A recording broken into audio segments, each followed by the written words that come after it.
오늘부터 새로운 주제, 새로운 시리즈로 이제 말씀을 함께 나눌 텐데요. 하나님께서 세우신 영혼 돌봄의 원리에 대해서 우리 같이 말씀을 좀 몇 주 동안 나누도록 하겠습니다.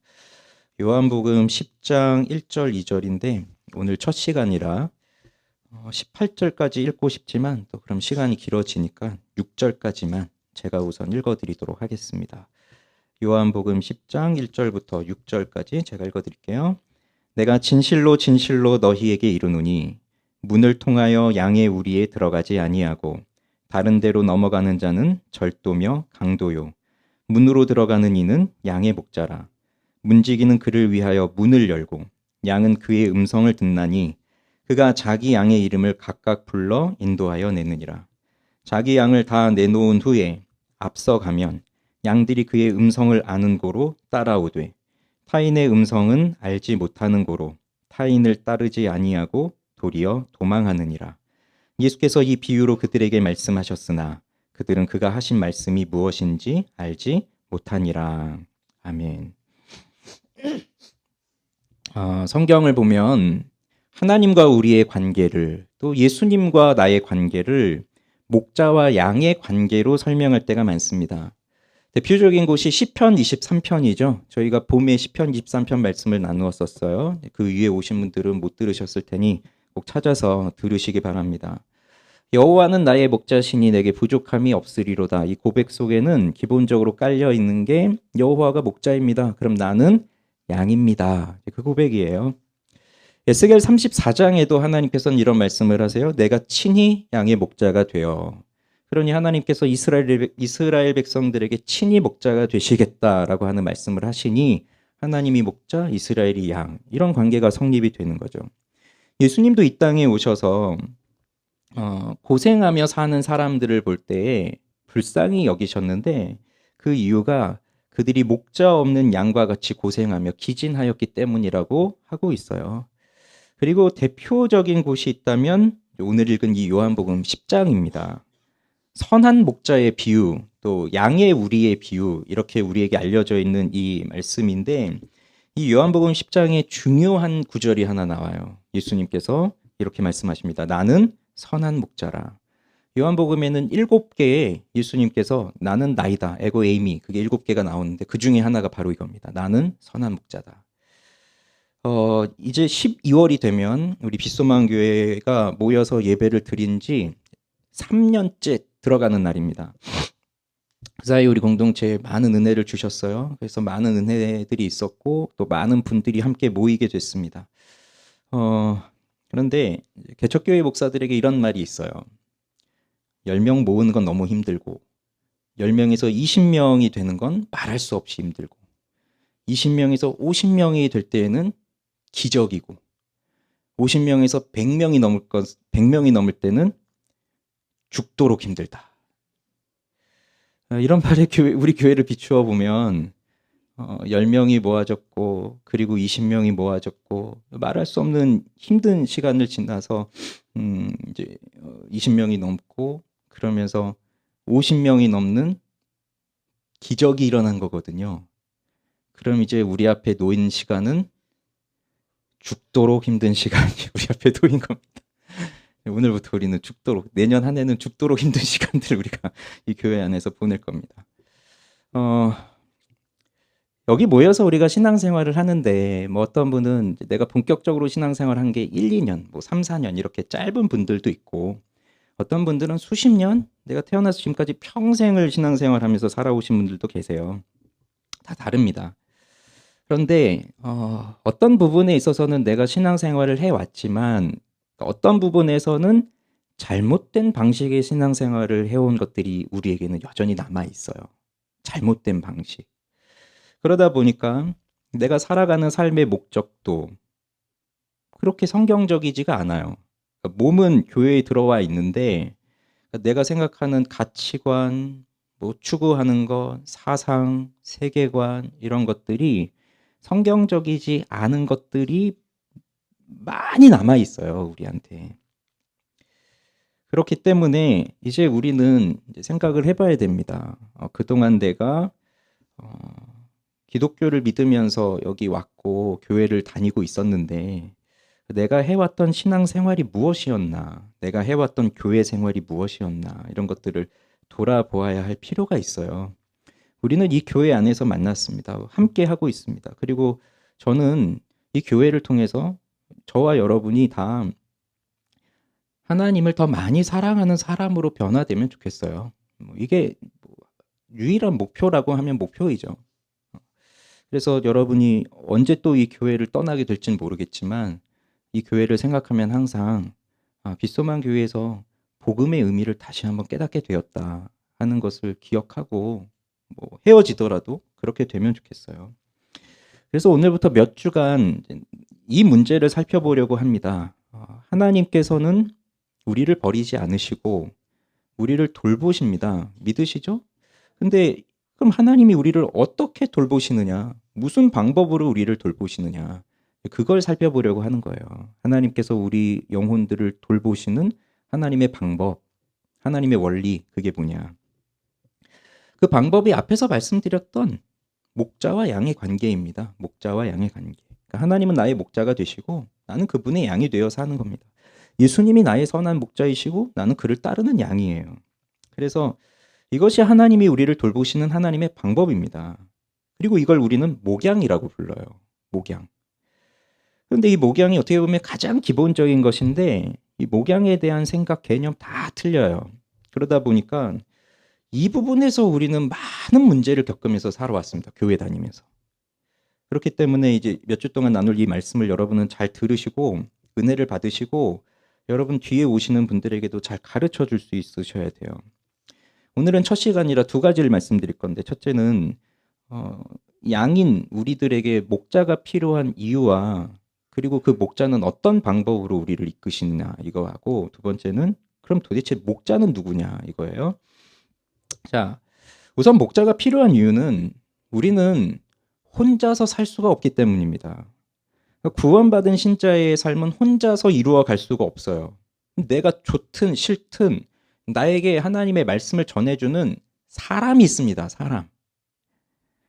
그리고 이 교회에 들어왔잖아요. 그럼 교회에 들어온 이상 목사와 나 두 명, 우리 교회는 두 명만 있다. 그래도 목사와 관계가 생겼잖아요. 사람하고.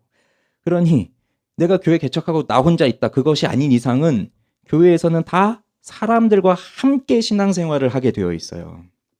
그래서 하나님은 우리가 혼자서 신앙생활 하도록 부르지 않으셨고 교회 안에서 목양을 받으면서 즉 관계 속에서 하나님을 알아가도록 인도해 주신 거예요.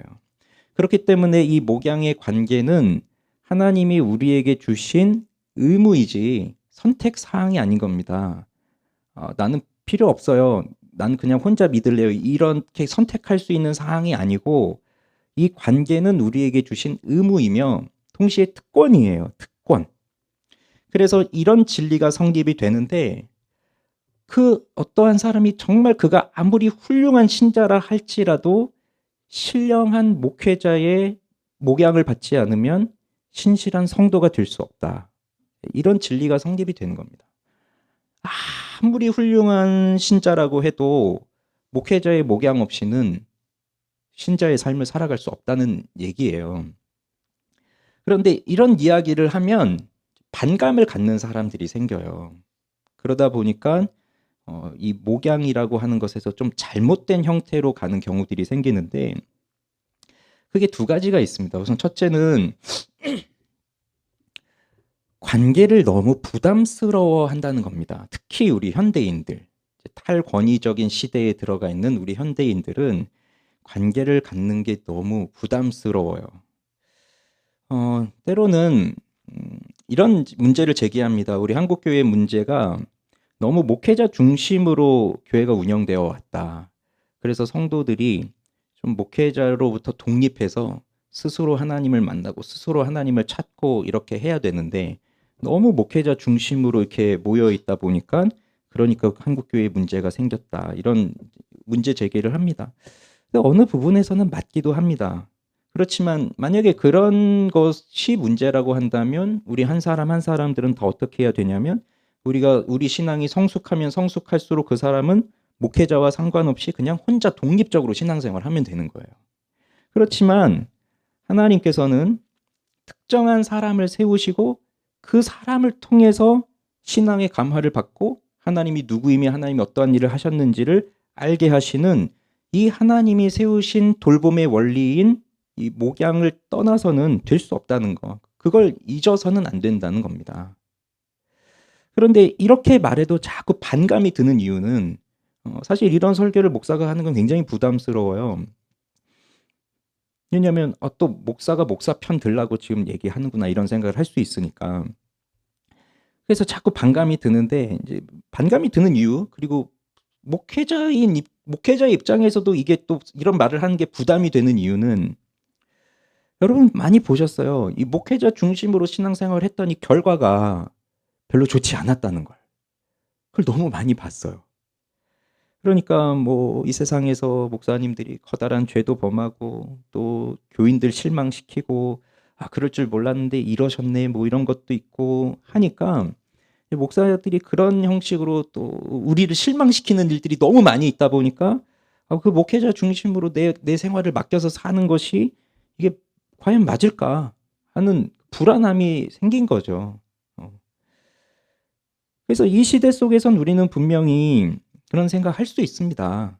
그렇지만 하나님의 자녀들은 하나님이 세우신 사람을 통해서 그 사람과의 관계를 통해서 하나님이 누구이시고 하나님이 무엇을 하셨는지에 대해서 배우고 그렇게 살아가게 하신 하나님의 이 영혼 돌봄의 방법, 이 원리는 변하지 않는다는 것. 시대가 변한다고 해서 사람들을 돌보시는 하나님의 방법이 변하지 않는다는 것. 그걸 우린 꼭 기억하고 있어야 돼요.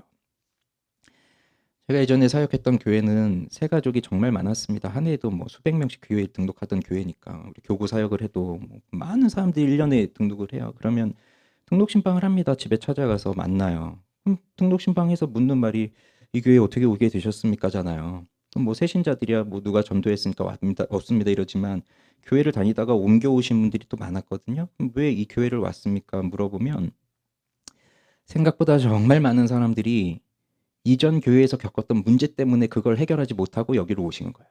되게 많았어요. 정말 많았어요. 깜짝 놀랄 정도로. 근데 그들의 사연을 듣다 보면 이제 안타까워지더라고요. 왜 교회에서 이런 갈등이 생길 수밖에 없었을까? 이것 때문에 너무 또 안타깝고 또 하나는 이 목양의 관계라는 걸 잘 알고 있으면 이게 이렇게 교회를 옮길 정도의 문제가 아닌데 왜 이렇게밖에 결정을 내릴 수밖에 없었을까? 거기에는 목사들도 목양의 원리를 모르고 성도들도 목양의 원리를 모르다 보니까 갈등이 생겼는데 그걸 풀어낼 수가 없는 거예요. 방법은 도망치는 것밖에 없어요. 다른 교회로. 그러니 보세요. 여러분 교회에 들어왔다는 거는요. 다른 사람들과 새로운 관계를 맺었다는 겁니다. 교회는 나 혼자 다니는 게 아니에요. 여기 들어온 이상 관계를 맺었어요. 벌써 옆에 누군가 앉아 있잖아요. 그럼 내 몸이 제한되잖아요. 내가 이렇게 하고 싶어도 옆에 사람이 있으니까 팔도 못 움직이고. 새로운 관계가 맺어지는 건데 중요한 것은 그리스도 예수 안에서 맺어지는 관계라는 겁니다. 이게 중요한 거예요. 이걸 잊으시면 안 돼요. 우리 교회에서 만난 이 관계는 그리스도 예수 안에서 만난 관계입니다. 그러니 세상의 다른 단체들하고는 성격부터가 다른 거예요. 그런데 이 그리스도 안에서 맺어진 이 관계, 이 교회를 통해서 이루어진 이 관계를 세상의 사람들이 세상에서 모인 그 관계와 똑같은 관계로 생각하고 여기서 관계를 맺으니까 거기서 문제가 생겨버리는 거예요. 이해가 되십니까? 세상에서 뭐 직장이든 뭐 동호회든 뭐 요즘 유행하는 뭐 러닝 크루든 뭐 조기 축구회든 뭐 이런 거 있을 거 아닙니까? 세상의 단체들 친목회, 자기 친구들 모임 뭐 이런 거하고 똑같이 생각하면서 교회에 와서 똑같이 관계를 맺고 똑같은 걸 요구하고 똑같은 걸 원하니까 거기서 문제가 생기는 거예요. 교회는 그런 모임이 아니거든요. 그런 관계도 아니고 그렇기 위해서 모인 단체도 아니고 아예 성격부터가 다른데 이걸 이해하지 못하니까 여기서 갈등이 생기는 거예요. 실망이 생기고. 그러면 교회 사람들하고 갈등이 생기면 무슨 일이 일어나겠어요? 교회 사람을 만나고 싶겠어요? 만나고 싶지 않죠. 그럼 자연스럽게 사람을 멀리하게 되는 겁니다. 목회자와 갈등이 생기면 그 목회자를 만나고 싶겠어요? 만나고 싶지 않죠. 그가 전하는 설교가 들리겠어요? 그가 아무리 진리를 전해도 귀 속에 들어오질 않아요. 저는 이런 사람도 만났어요. 저는 정말 교회를 잘 다니고 싶고 예수님 잘 믿고 싶습니다. 그래서 저는 교회 오지만 아무도 안 만날 겁니다. 이런 사람도 만났어요. 오죽하면 그러겠냐이죠. 오죽하면. 그러니까 그가 기독교 신앙을 버릴 수는 없지만 그렇다고 해서 이 교회에서 새롭게 맺어질 관계로 인한 갈등을 겪고 싶지 않은 거예요. 너무 힘드니까.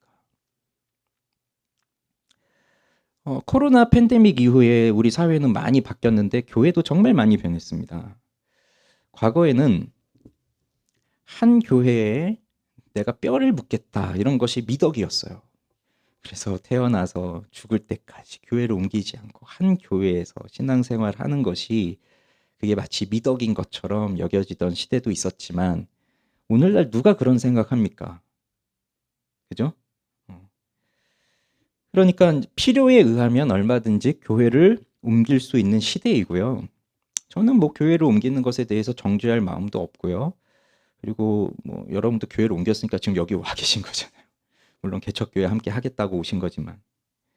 그런데 교회를 옮기는 데 있어서 무엇이 중심이 되어야 하느냐, 무엇이 우선이 되어야 하느냐, 이거는 꼭 짚고 가야 됩니다.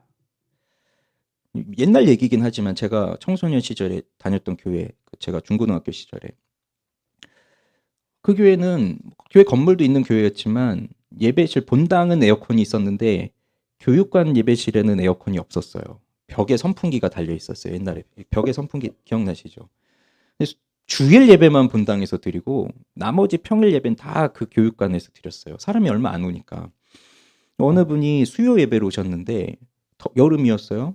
에어컨이 없고 선풍기만 돌아가니까 예배 끝나고 돌아가면서 목사님한테 질문하는 걸 들었어요. 이 교회는 에어컨이 없어요? 예배실은 본당인데 어쨌든 여기는 없다고 했죠. 근데 그분은 더 이상 안 오시더라고요. 그걸 보면서 이분이 교회를 선택할 때의 중요한 요건은 냉방 시설이 잘 되는, 그러니까 우리가 예배드리고 생활하기에 편리한 편의 시설이 잘 되어 있는.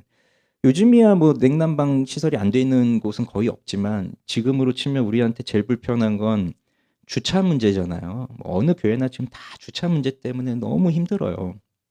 지금도 힘드셨죠, 오늘도. 그러니 이게 잘 되는가, 뭐 편의 시설은 잘 돼 있는가, 뭐 밥을 먹는 건 불편하지 않은가, 아이들을 잘 맡길 수 있는가, 뭐 등등의 여러 가지 것들을 다 생각하면서 교회를 찾고, 아예 그 교회를 소개해 달라고 인터넷 게시글이 올라오는데 아예 딱 교회를 추천해 주세요. 설교가 30분 이내에 끝나는 교회. 이렇게 해서 딱 올려요. 그랬더니 댓글이 쭉쭉 달리더라고요. 저도 그 교회 찾고 있습니다. 저도 찾고 있어요. 찾으시면 저한테도 꼭 알려주세요.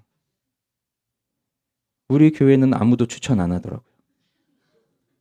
이미 탈락됐어요. 근데 왜 교회를 가는가? 교회 가는 목적이 뭔가? 근데 이제 코로나 이후는 그런 고민도 필요 없습니다. 왜냐? 온라인 예배가 너무 잘 되어 있습니다. 오늘도 독감 걸려서 못 나오신 분 지금 온라인 예배를 드려요. 뭐 이런 분들은 뭐 너무 중요한 거죠. 이런 예배 수단이. 그렇지만 그것과 상관없이 이제는 집에 앉아서 내 손에 들려있는 폰으로 내가 좋아하고 유명한 목사님들 설교 다 들을 수 있어요. 영어 좀 잘하면 이제 외국 목사님 설교 다 들을 수 있고, 아니 이제 영어도 필요 없어요. 요즘은 다 자동 번역되니까 자막으로. 그러니 뭐 굳이 여기까지 나와서 관계 때문에 힘들고 뭐 이럴 필요가 뭐가 있습니까? 내가 듣고 싶은 사람 찾아서 오늘은 이 목사님, 내일은 저 목사님 이렇게 들으면 되는데. 최근 종교적 이슈 중에 SBNR이라고 하는 용어가 있는데, SBNR 이거는 Spiritual but not religious의 줄임말이에요. 그러니까 영적인데 종교적이지는 않다. 이게 지금 현대의 20대, 30대, 40대들이 갖고 있는 중요한 특성 중에 하나입니다. 지난번 여름에 사경이 때도 말씀드렸죠. 지금 젊은 사람들이 영적인 거, 뭐 종교적인 거 이런 거에 관심이 전혀 없는 게 아니에요. 영적인 일에 관심이 많아요. 그렇지만 종교적이진 않다는 거예요. 자, 이런 추세가 우리 교회에 들어온다면 어떤 형식으로 나타날까요?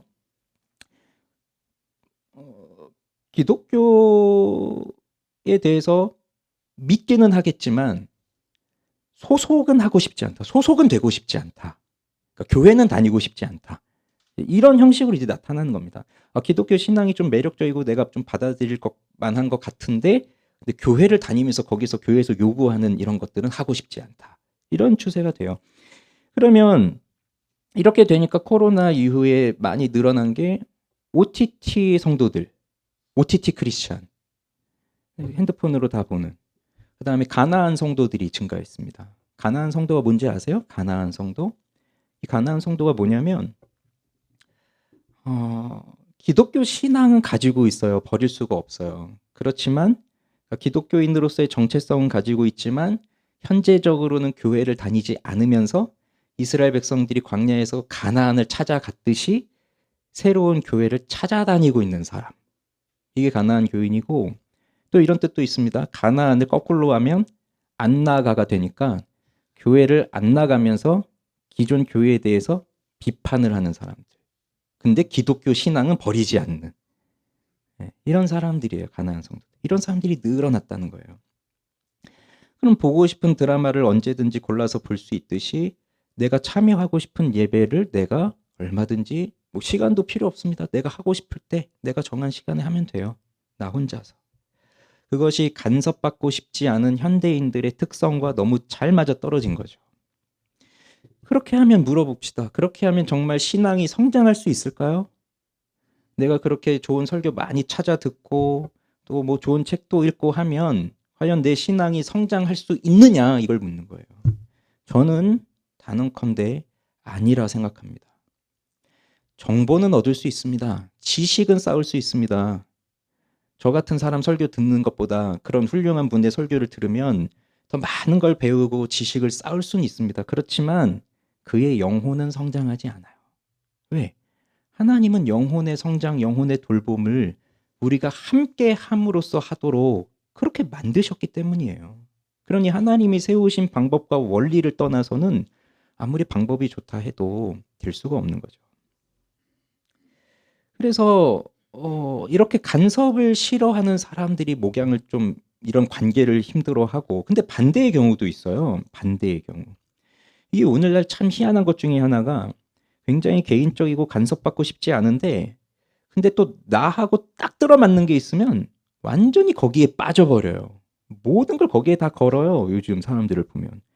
그래서 뭐 정치인들에 빠지는 사람 있죠. 자기의 정치 사상과 딱 들어맞는다 이 사람은, 그러면 뭐 뒤도 볼 것 없이 그 사람한테만 빠져가지고 팬심을 만들고, 뭐 연예인들 마찬가지예요. 뭐 우리 어릴 때부터 오빠 오빠 부르고 다녔지만 뭐 연예인들한테 빠지고, 뭐 스포츠 선수들에게 빠지고, 뭐 사람 아니어도 자기가 좋아하는 취미 뭐 이런 거 있으면 거기에 빠져서 올인을 해버려요. 이 요즘 사람들 또 특성이에요. 이런 것이 목회자에게 집중되면 어떻게 될까요? 내가 교회 왔는데 이 목사가 너무 마음에 들어. 그래서 이 목사님한테 푹 빠졌어. 그래서 그 목회자에게 절대적으로 의존하면서 가게 되면 무슨 일이 일어날까요? 그게 바로 이단이나 아마 여러분 머릿속에 벌써 떠오르는 그 이상한 단체들 이렇게 떠오를 거 아니에요. 그런 식으로 빠져들어가는 거예요. 목사가 선동하는 대로 다 따라갈 수밖에 없는. 그런 이번에 뭐 신천지나 통일교 압수수색 할 때 그런 거 보세요. 거기 나와 있는 그 사람들의 모습을 보면 여러분 그들 보면서 야, 나도 본받아야지. 우리 교회 저렇게 쳐들어오면 나도 저렇게 지켜내야 돼. 뭐 이런 이런 마음을 가지십니까? 벌써 속에서 이상하다. 저 사람 어떻게 저럴까? 이런 마음 들잖아요. 이게 너무 맹목적으로 빠져들어서 그래요. 그러니까 사람은 간섭받고 싶지 않은 마음도 있지만 동시에 어떤 카리스마 있는 강력한 사람에게 속해서 그에게 지배를 받고 싶은 욕구도 있어요. 그래야 내가 좀 편하구나. 내가 어떻게 될지 모르겠는데 카리스마 있는 사람이 너 이렇게 해 하면 알겠어요 하고 따라오고, 이게 또 편한 것도 있는 거예요. 그러니 이제 목회자에게 종속이 되어서 그가 시키는 대로 다 하는 이런 경우도 생길 수 있다는 얘기입니다. 그러니 이 두 가지 관계에서 좀 간섭받고 싶지 않다는 경우도 문제고, 너무 목회자에게 집착하면서 거기를 맹목적으로 따라가는 것도 문제이고. 그러면 어떻게 해야 될까요? 가장 성경적인 방법은 이걸 우리가 정리를 해야 돼요. 자, 하나님은 구원받은 성도들을 돌보시는 것을 알고 계십니다. 돌보아야 한다는 걸.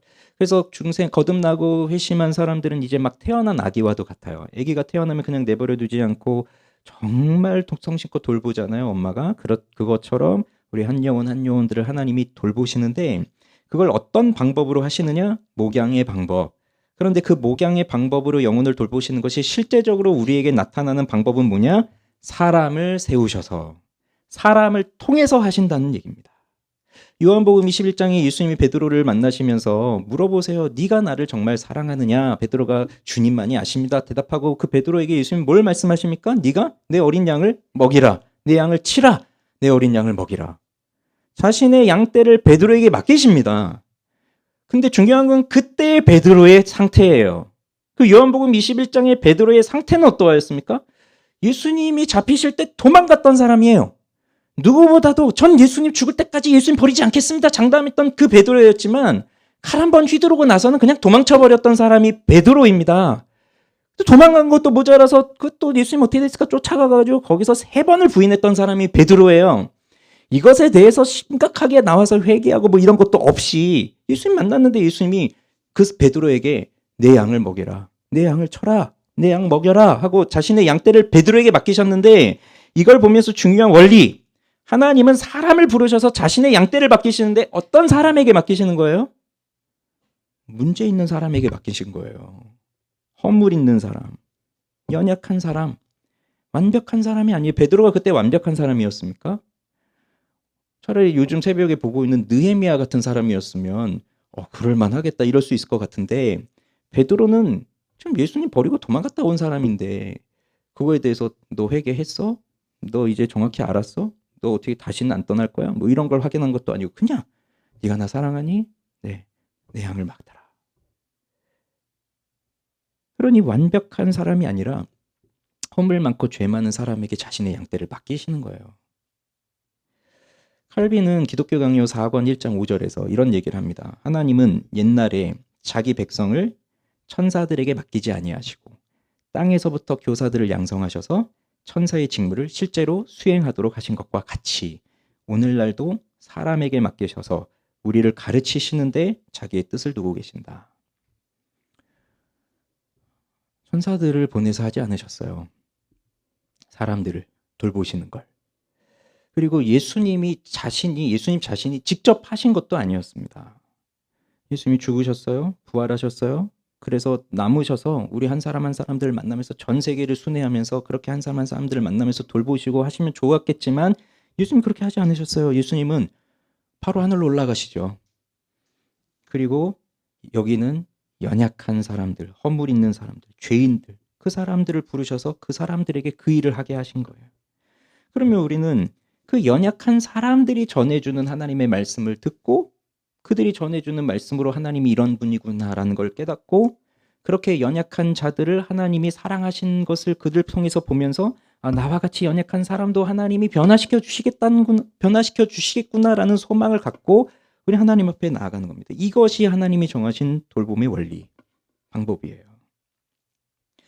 그러면 왜 하나님은 그래도 인간을 세우시려면 완벽한 인간을 세우시지 왜 허물 많은 인간을 세우셨느냐 질문이 생기죠. 근데 뭐 간단히 생각하면 사실 완벽한 인간이란 존재하지 않고요. 그래도 그나마 좀 나은 사람을 택하면 우리가 좀 납득이 되잖아요. 근데 그렇게 하지 않으셨다는 거예요.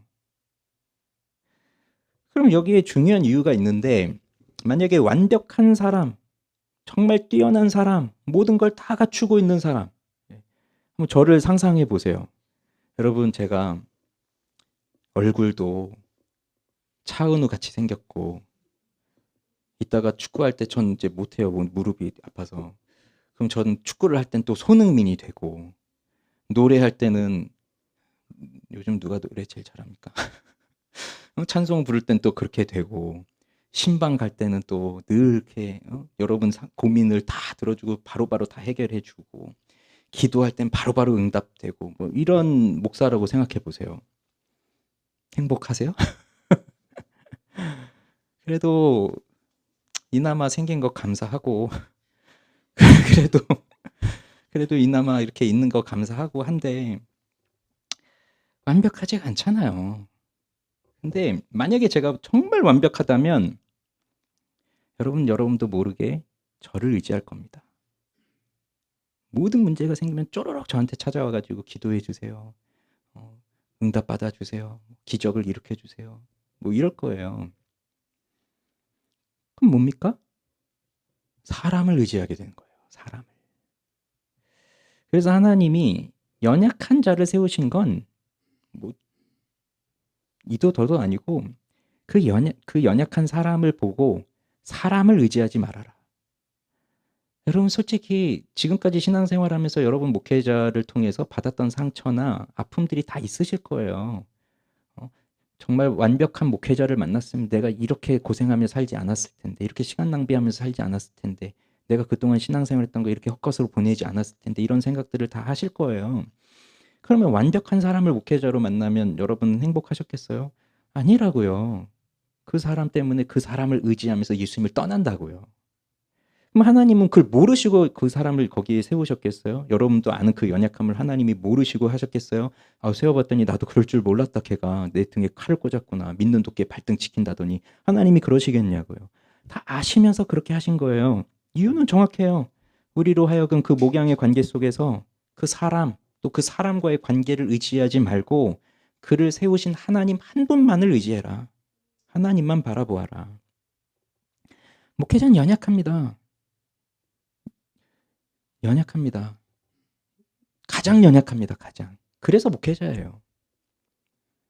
그러면 연약하기 때문에 그 사람의 연약함이 보여지면 그럼 그 사람을 볼 게 아니라 저 사람 어떻게 저러냐? 목사님 어떻게 저럴 수 있냐? 그게 아니라 그를 세우신 하나님, 그를 용서하시고 그를 세우신 하나님, 그를 용납하시고 그를 세우신 하나님, 그 하나님을 보라는 거예요. 그리고 그가 전하는 예수 그리스도를 보고 그가 진리를 전하고 있다면 그래서 이런 결론이 내려집니다. 결국 우리의 목자는 누구일까요? 우리의 목자는 사람이 아닙니다. 우리의 목자는 한 분, 오직 예수 그리스도 한 분이에요. 그래서 사람을 의지하지 말아라. 사람을 의지하면 의지할수록 상처받아요. 실망만 할 뿐이에요. 그러니 오직 예수 그리스도 한 분을 의지해라. 이 결론이 내려집니다. 그래서 우리는 예수님과 우리의 관계가 너무 중요하다. 그럼 다음 주제로 넘어가 볼게요. 도대체 목자는 누구냐? 분명 말씀드렸습니다. 예수 그리스도다. 근데 이제 요한복음 10장 1절 2절에 이 말씀이 나옵니다. 같이 읽어보겠습니다. 시작.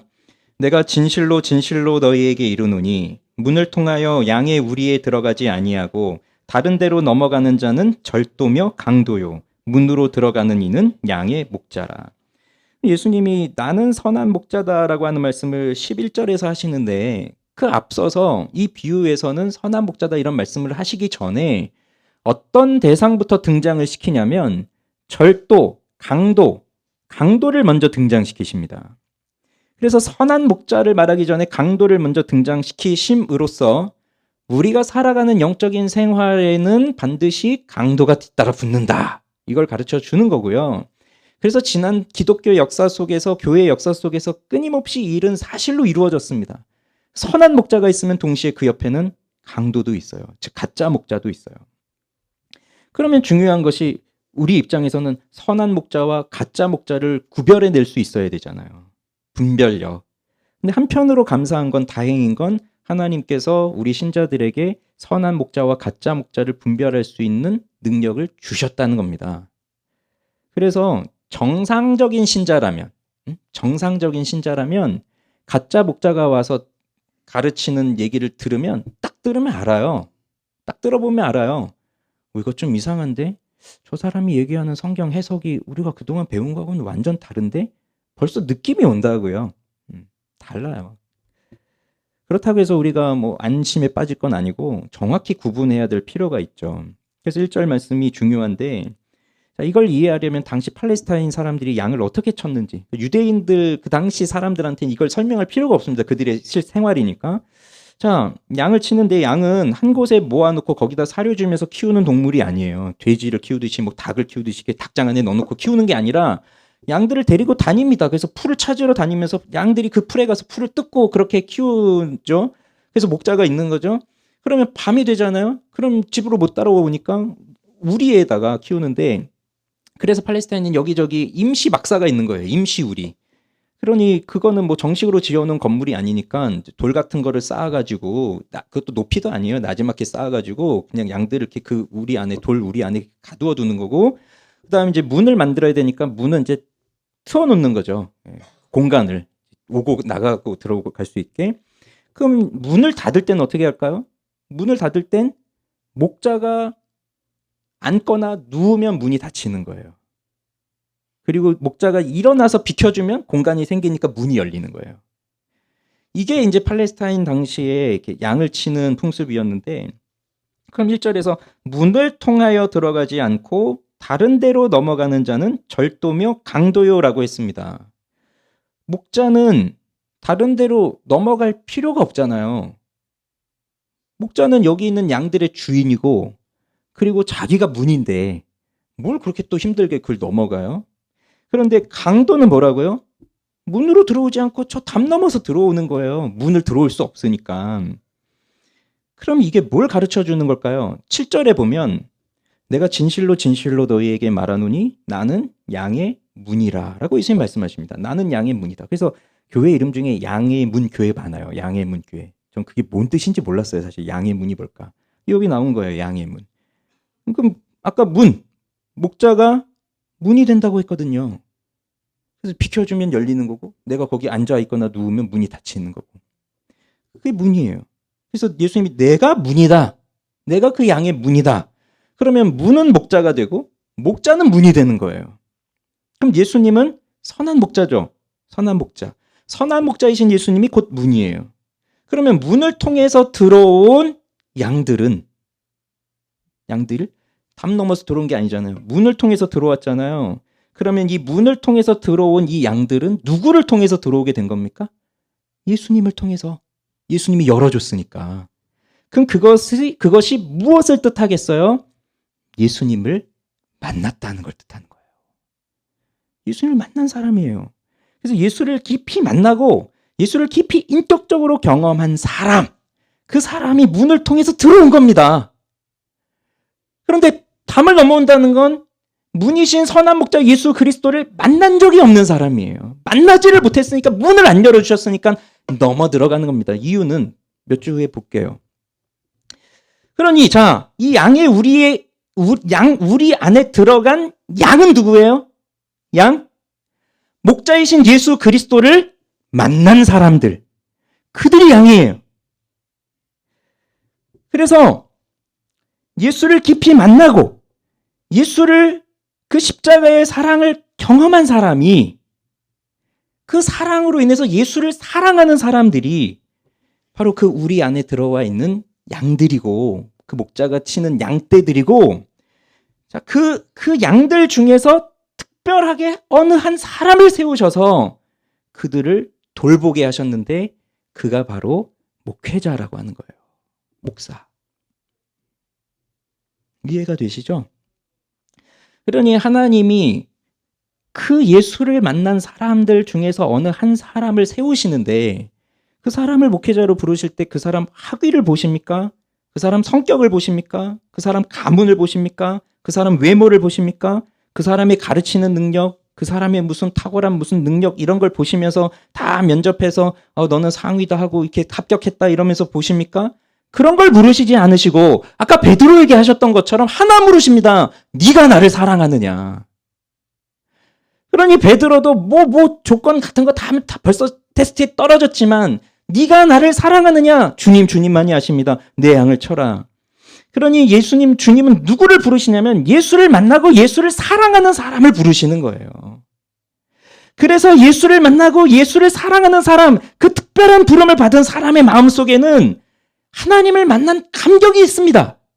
그래서 그 감격으로 예수를 사랑하게 되고 십자가를 자랑하게 되고, 그래서 그 의에 불타면서 다른 사람은 버릴지언정 예수는 버릴 수 없습니다. 그 마음으로 사는 것이고, 그리고 예수님이 맡겨주신 그 양떼를 위해서는 기꺼이 내가 살아가겠습니다. 하나님의 말씀을 전하며 살아가겠습니다. 이것이 아니고서는 그 무엇으로도 나는 행복을 누릴 수 없습니다. 이것이 가장 기쁜 일입니다. 난 다른 걸 해도 난 기쁘지 않습니다. 난 죽어도 이걸 합니다. 하면서 가는 사람이에요. 근데 그 길이 너무 힘들고 어렵다는 건 모두가 다 알잖아요. 박영성 목사님이 결혼을 안 하시려고 했대요.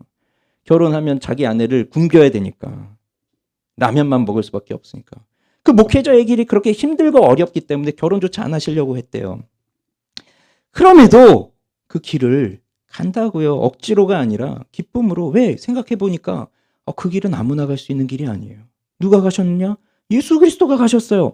예수님이 가신 그 길을 나 같은 죄인들 나도 그 길을 가게 하라고 다른 죄인들이 간 길을 간 게 아니라 예수님이 가셨던 그 길을 나를 부르셔서 나더러 그 길을 가라고 하신다고? 이 얼마나 영광입니까, 이 사람에게는.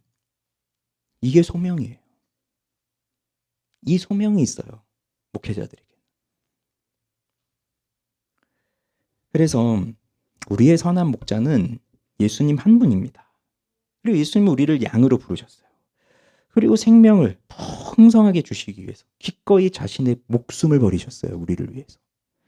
그러면 다시 부활하셨죠. 부활하신 예수님이 남아서 우리를 만나주시면 좋겠고, 오늘도 예수님이 직접 오셔서 설교해 주시면 너무 좋잖아요. 전 얼마나 편하겠어요. 여기 앉아서 들으면 되고. 그러나 예수님이 하늘로 올라가셨어요. 여기 안 계세요, 이 땅에. 그럼 남은 우리는 어떻게 합니까? 그래서 사람을 세우셨다는 겁니다. 예수님이 이 땅에 계셨더라면 하셨을 그 일을 할 사람을 세우시고 가신 거예요. 그게 지금도 예수님이 하늘에서 하시는 선지자적 사역이에요. 지금도 성령으로 사람들을 세우셔서 가르치게 하시고 돌보게 하시는 일. 그래서 이렇게 양의 문이신 예수 그리스도를 깊이 만나고 거역할 수 없는 목자로서의 소명을 가지고 그걸 받은 사람들이 이제 우리 한 사람 한 사람을 돌보도록 한 겁니다. 이게 원리입니다. 그래서 순서를 생각해 보면 목회자가 성도들을 만나는 게 먼저가 아닙니다. 예수를 만나는 게 먼저예요. 사람을 만나봤더니 내가 이 사람들 너무 사랑하게 됐어. 그래서 내가 이 사람들을 어떻게든 가르치고 목양해야지. 그거 아니라고요. 사람과 상관없이 예수를 만난 사람이에요. 예수를 만나고 예수를 사랑하니까 이젠 누구를 만날지도 몰라요. 근데 예수님이 맡겨주신 사람은 그가 누구든지 사랑하게 되는 거예요. 이게 순서예요. 근데 절도, 강도는 누구라고요? 다른 데로 넘어온 사람, 문으로 들어오지 않은 사람. 그건 누굽니까? 뭘 뜻하는 겁니까? 그러면 이게. 예수 그리스도를 만나지 못한 사람이에요. 만나지 못했으니까 넘어오는 겁니다. 교회 안으로. 그래서 이 절도 강도가 교회 안으로 들어와서 여기서 열심히 일하고 열심히 섬겨요. 사람들을 가르쳐요. 선한 영향력을 끼쳐요. 사람들이 그를 좋아해요. 그런데 예수는 만난 적이 없어요. 이게 어떻게 가능하냐고요? 가능합니다. 우리 눈에 보이는 이 교회 안에서는. 명목상의 그리스도인들이 너무 많거든요. 그냥 종교는 기독교인, 교회 생활 30년 차, 웬만한 교회 생활 어떻게 하는지 알아요. 다 알아요. 직분도 받았어요. 근데 예수를 만난 적이 없어. 그럼 명목상의 그리스도인들은 누구를 만들어내겠어요? 명목상의 그리스도인들은 명목상의 그리스도인들을 만들어내는 거예요. 교회 생활 이렇게 하는 거야. 예배는 이렇게 드리는 거야. 이 섬김은 이렇게 하는 거야. 이런 건 가르쳐 줄 수 있어요. 하면 되니까. 근데 예수를 만난 게 뭔지 모르는 거예요. 그러니 예수를 만나는 것에 대해서는 가르쳐 주지를 못해요. 근데 그러면서 교회 안에 있다고요. 많이. 그러니까 오늘날의 이런 교회 문제, 이런 신앙의 문제, 갈등의 문제 이런 것들이 결국은 예수를 만나지 못한 사람들이 여기서 서로 거기서 세상적인 생각을 가지고 거기서 세상 관계를 생각하면서 나도 교회에서 이런 걸 해봐야지 하면서 하다 보니까 거기서 문제가 생기는 거예요. 그러면 자 물어봅시다. 여러분은 우리 교회 안에서 어떠한 목자를 만나고 싶으십니까? 정말 예수를 깊이 만나서 그리스도를 전하고 나의 명예나 나의 영광은 다 사라져도 좋고 오직 예수님 한 분만 남으면 좋겠다고 생각하는 그 진실하고 겸손한 목자를 만나고 싶으세요? 아니면 예수를 만난 적은 없지만 그래도 성실하게 신앙생활하면서 교회 생활을 해왔던 선한 영향력을 끼치는 명목상의 그리스도인을 만나고 싶으세요? 우리는 진실한 성도, 진실한 목자를 만나야죠. 예수를 만난. 그리고 이 목자는 꼭 목회자만을 뜻하는 게 아니에요. 우리 한 사람 한 사람들이 다 목자 역할을 하잖아요. 그럼 내가 리더를 만나고 우리 아이들이 주일학교 교사를 만나고 뭐 하는데 누구를 만나면 좋겠어요? 예수 만난 진실한 성도를 만나고 싶죠. 당연한 거 아닙니까? 그냥 명목상의 신자 괜찮아요? 그럼 나도 그냥 명목상 신자로 사는 게 목표인 거예요. 그럼 거기서 끝이에요. 예수를 만난 적이 없는데 교회 안에 들어와 있는데 나중엔 예수님이 주여 주여 하는 자마다 나는 그들을 모른다. 그래서 우리 인생에서 정말 좋은 게 가장 중요한 게 뭐냐? 좋은 교회를 만나는 거. 좋은 목회자를 만나는 거. 배우자 만나는 거 너무 중요하잖아요. 그보다 더 중요한 건 좋은 교회를 만나고 좋은 목회자를 만나는 거예요. 그렇다고 한다면 아까 다시 문제로 돌아가 보면 교회를 옮기고 교회를 결정하고 하는데 마치 무슨 헬스클럽 가고 무슨 뭐 맛집 찾으러 다니고 리뷰 좀 보고 사진 좀 보고 뭐 이렇게 하면서 이 교회 가면 좀 편하게 신앙생활 할 수 있겠구나. 뭐 이러면서 이렇게 다니면 되겠어요? 뭐 그러다가 처음에는 이게 마음에 들어서 왔는데 좀 몇 달 다녀보니 이런 문제가 또 있었네. 불편하네. 그럼 또 이제 애들 학원 옮기듯이 교회 옮겨버리고 이런 게 가능하겠냐고요. 저는 한 교회만 죽을 때까지 다녀라 그 얘기를 하는 것도 아니고 여러분이 여기 왔으면 이제 죽을 때까지 떠나지 말고 여기 계세요 그 말을 하는 것도 아닙니다. 때가 되면 여러분 이 교회를 떠나셔도 돼요. 그런데 우리가 필요하면 교회를 옮길 수 있지만 만약에 그럴 때가 왔다면 그때는 정말 신중하게 하나님의 응답이 있기 전까지는 움직이지 마세요. 그런데 무엇을 중심으로 찾아야 될까요? 설교 30분 안에 끝나고 뭐 주차 편하고 이게 아니라 이거 꼭 명심하십시오. 교회를 찾을 때 나중에 또 가실 때도 있잖아요. 그럴 때는 이걸 찾으시면 돼요. 그 교회의 목회자가 전하는 설교를 듣고 진리의 감화를 받아서 내 영혼이 그의 설교를 들으면서 영적인 성장을 이룰 수 있을 것인가. 그것과 그리고 그가 전하는 설교의 내용이 지금까지 내가 배운 성경의 내용과 일치하는가. 이거 두 가지 보시면 됩니다. 이것만 되면 다른 건 다 감당할 수 있어요. 다시 중요하니까요. 그 교회의 목회자, 설교자가 전하는 말씀을 듣고 내 영혼이 감화를 받아서 진리를 깨닫는 기쁨이 있느냐. 그 다음에 그가 전하는 설교가 지금까지 내가 배워온 성경의 내용과 일치하느냐. 이게 기준이 되면 뭐 30분 이내에 설교가 끝나는 교회, 뭐 주차가 편한 교회, 아이들의 편의 시설이 잘 되어 있는 교회 이런 건 우선순위가 되지 않습니다. 근데 이럴 수 있습니다. 다른 거 다 좋은데 목사의 설교가 전혀 들어오지 않아요. 우리 교회도 마찬가지일 거예요. 제 설교를 못 들으실 수도 있어요. 그러면 더 이상 은혜가 안 된다. 힘들다. 그 설교부터 안 들고 예배 시간이 이 은혜를 받지 못하면 다른 거 아무리 좋아도 힘들어요. 그럼 뭐 다른 소그룹이 좋아서 여기 남겠습니까? 뭐 다른 친구들하고 다른 지체들하고 뭐 밥 먹고 이런 게 좋아서 그냥 여기 남아요. 다음 주나 다음 주에 또 얘기를 하겠지만 그게 가장 안 좋은 교회예요. 사람들 관계 때문에 떠나지도 못하고. 그러면 결단하세요.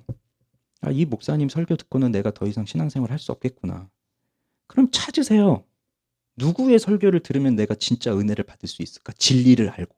그냥 명목상 그리스도인으로 사는 거 말고 진짜 예수를 만나고 사는 그 진실한 그리스도인으로 살아갈 수 있는 삶을 어느 분의 설교를 들으면 정말 나를 교훈과 책망과 바르게 함과 의로 교육하기로 나를 깨부시고 나를 깨트리고 나를 정말 회개하게 만들고 예수 그리스도를 붙들고 살아가게 할 것인지 찾으셔야 된다고요.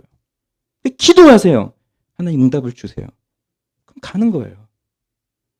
그럼 저도 축복해드립니다. 은혜 받으러 가시는데 제가 할 수 없는 일을 그분이 하시는데 그래서 저는 말하잖아요. 교회는 많이 세워져야 되고 교회는 많이 개척되어야 된다고. 똑같은 교회일 수가 없어요. 그러니 목회자들, 설교자들은 치열하게 공부하고 설교해야 되는 거예요. 여기서 이 사람 저 사람 다 할 수 있는 그런 설교를 하면 안 되고 정말 하나님을 깊이 만난 사람의 설교가 이루어져야 돼요. 이거는 지식을 얘기하는 게 아닙니다. 아무리 신학적 지식이 뭐 많다 해도 그냥 잡다한 지식을 늘어놓고 아무 감동도 없는 경우도 있어요. 근데 지식이 별로 없어도 하나님을 만난 깊은 은혜가 있으면 단순한 이야기를 전해도 사람들의 마음이 울린다고요. 사실 그런 설교자면 20분 설교해도 돼요. 전 그런 능력이 없어서 1시간 가까이 하는 거예요. 감동이 있다고요. 마음의 감화가. 그가 살아온 삶이 있기 때문에. 단순히 말로 전하는 게 아니라. 그래서 어느 목사님이 옛날에 청교도 때 목사들이 모여서 기도하는데 그냥 기도합시다 한마디 했는데 거기 모인 목사들이 다 울기 시작했대요. 그분의 인생이 기도를 시작도 안 했는데 기도합시다. 거기에 다 녹아있고 그걸 모두가 다 아니까. 성령의 감화가 그 속에서 일어나니까. 그래야 된다고요. 이제 설교자는. 그런데 연약해요.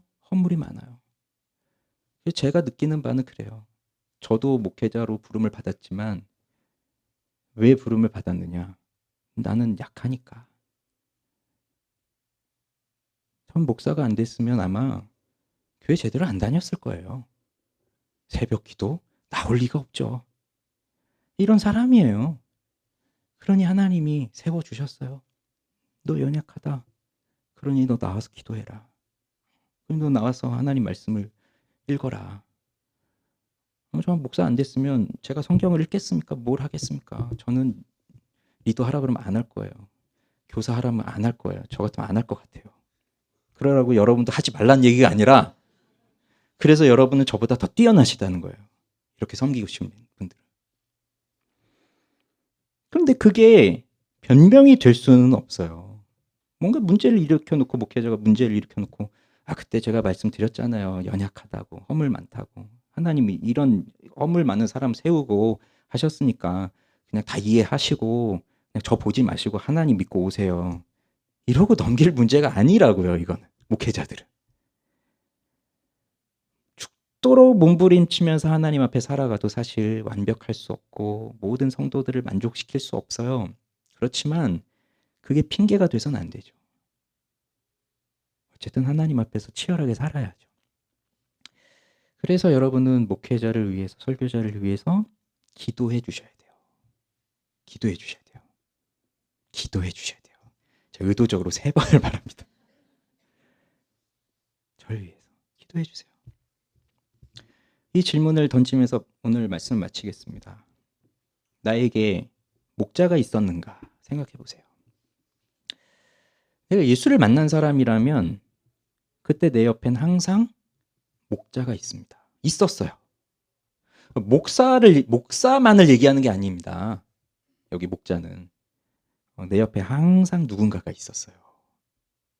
그래서 우리가 살다 보면 이렇게 신앙의 전환점, 영적인 전환점, 그걸 우리는 때로는 뭐 영적 각성이라고 하기도 하고 내 영적인 부흥이 일어났다고도 하기도 하고 내가 예수를 인격적으로 만났다고 하기도 하고 뭐 이런 표현들을 쓸 때 그때를 잘 생각해 보면 그런 경험들이 있으신 분들 그때를 잘 생각해 보면 그때 동일한 건 뭐냐면 목자가 내 옆에 있었다는 겁니다. 그렇습니까?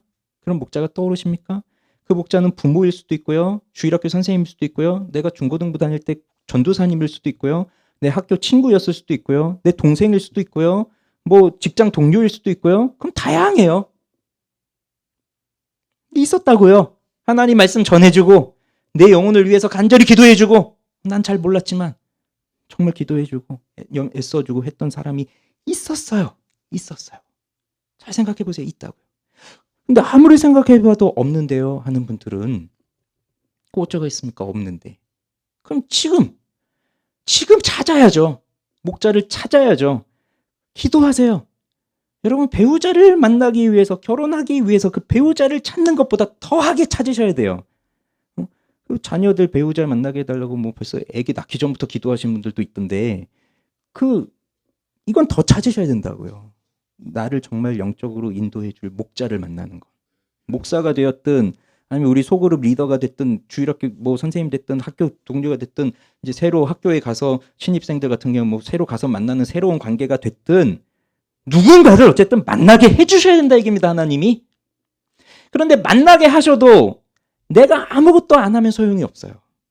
그는 나를 위해서 기도하고 그는 나를 위해서 말씀을 가르치려고 늘 준비가 되어 있고 성경 공부 좀 하자, 우리 기도하러 좀 가자, 늘 이렇게 준비가 되어 있는데 난 싫은데요, 난 바쁜데요, 난 관심 없는데요, 이러면 이제 문제가 아무 소용이 없어요. 그래서 목자를 찾지만 동시에 그가 전하는 말씀을 들으려고 애쓰셔야 된다는 얘기입니다. 그가 전하는 말씀을 듣고 이해하고 깨닫고 여기에 힘을 다하셔야 된다는 얘기예요. 그러니 이건 뭐 가만히 있어도 되는 것도 아니고 일주일에 한 번 그냥 예배 나와가지고 되는 거 아니에요. 일주일에 한 번 나와서 예배 드리는 걸로 다 됐으면 이 땅의 그리스도인 다 진실한 그리스도인이에요. 그건 안 돼요. 마지막 질문. 지금은 나한테 목자가 있느냐? 지금. 그리고 그 목자와 어떤 관계에 있느냐? 그리고 그 목자를 통해서 나는 선한 목자, 유일한 목자, 참된 목자이신 예수 그리스도를 만나고 있느냐? 여러분, 우리 빗소만 교회에서 만났습니다. 이 교회 안에서 공동체를 이루었습니다. 그럼 우린 또 여기서 목자를 만나고 또 내가 목자가 되는 거예요. 명목상 그리스도인으로 남고 싶으세요? 그래서 그냥 저 문이 아직도 예수님은 저 문을 나한테 안 열어주셔가지고 저 담이나 넘어다니고 그런 사람으로 이렇게 남고 싶으세요? 그러고도 담 넘어와가지고 뭔가 영향력 미치려고 사람들한테 자꾸 뭔가를 하고 그러고 싶으세요? 다 쓸데없는 일이고 예수를 만나야 돼요. 예수를. 이게 가장 중요한 일이에요.